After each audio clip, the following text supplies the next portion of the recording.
Bonjour, moi c'est Poro. Bienvenue dans cette nouvelle vidéo, la 6ème de la série. On va s'intéresser à une des petites mains d'un univers de jeu, le genre de PNJ qui peut donner un peu d'épaisseur et de personnalité à votre campagne. En avant pour ce nouveau personnage. Aujourd'hui je vais vous présenter Kwame. Un mécano sympa mais droit dans ses bottes. Il y a de l'or dans les bras comme on dit. Si les PJ ont besoin de faire réparer leur caisse, bateau, voire avion, il sera toujours capable de trouver un moyen de les aider. Il est père de famille et a un espace rattaché à son garage où des jeunes du coin viennent se former à la mécanique et se réunir un peu entre eux au calme. Il est prêt à faire des facilités de paiement à ceux qui ont des difficultés, a du respect pour les institutions, qu'il vient d'un passé de militaire, ce qui explique aussi sa capacité à réparer presque n'importe quoi. Sa collection de disques est incroyable, et c'est toujours de la garde du jour. Bien aidé par les jeunes du quartier, il faut dire. Il est toujours prêt à faire écouter de nouvelles chansons aux PJ qui viennent chez lui. Si les joueurs deviennent des clients réguliers, il pourra leur présenter sa famille et les inviter à manger un bon jambalaya chez lui. Kwame est un homme à la peau noire d'ébène. Il est de taille moyenne mais assez corpulent. Son crâne est rasé de frais, tout comme sa barbe, et il porte une cote de mécanicien personnalisée dans son garage. Kwame Motors, dans le style des garages américains des années 50. Lorsque les gens arrivent, il montre à des jeunes comment démonter la culasse d'une vieille voiture. Il se lave les mains avant de s'approcher des PJ avec un sourire et leur demander ce qu'il peut faire pour eux. Il sent l'huile de moteur, le savon industriel et le déo bon marché.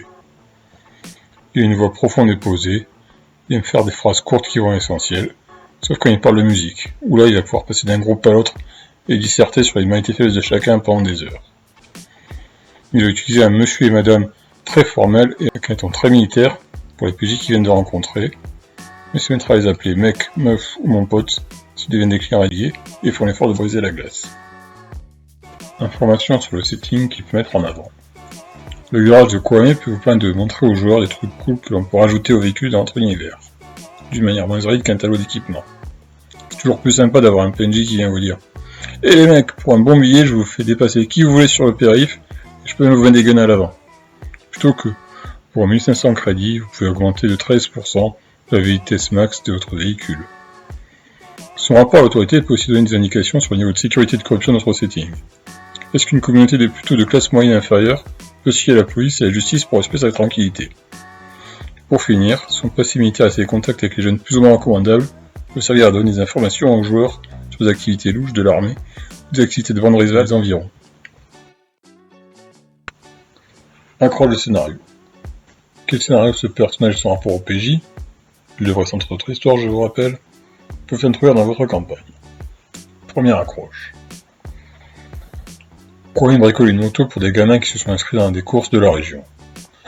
Il a besoin d'une puce électronique spéciale qui améliore la cartographie du moteur de Boostamel. Malheureusement, elle est plus propre dans le commerce. Il sait qu'à la case du jeu, il y en a, mais ces deux-là peuvent pas se piffrer. Il voudrait que vous trouviez un moyen de la récupérer. L'achat sera-t-il possible ou est-ce qu'il va falloir ruser? Deuxième accroche. Un des jeunes habitués de chez Kwame est recherché par la police. Il clame son innocence. Il cherche à rencontrer les PJ et il leur dit que Kwame veut le ramener à la police, pour qu'il s'explique. Lui, il n'y a pas confiance.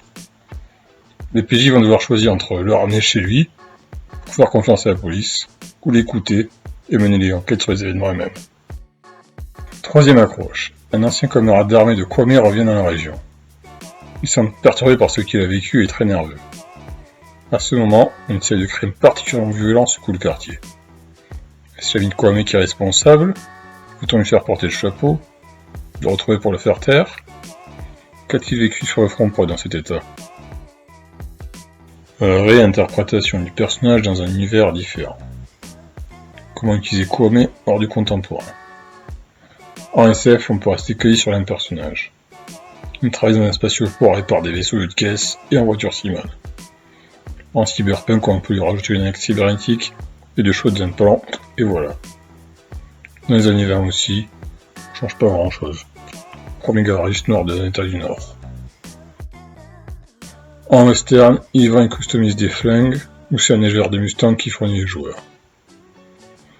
Post-apo, presque tel quel, avec une petite commune de serveurs qui vend bien, et c'est pas mal. En fantasy, oula, on va aller un peu loin. Si vous restez avec moi, ça va être un forgeron d'armes et d'armure magique pour les joueurs. Et en gros, c'est le même perso. Il a été milicien et il a un petit village autour de sa forge relais. Voilà, j'espère que cette vidéo vous a plu. Je vais arrêter là pour aimer son histoire.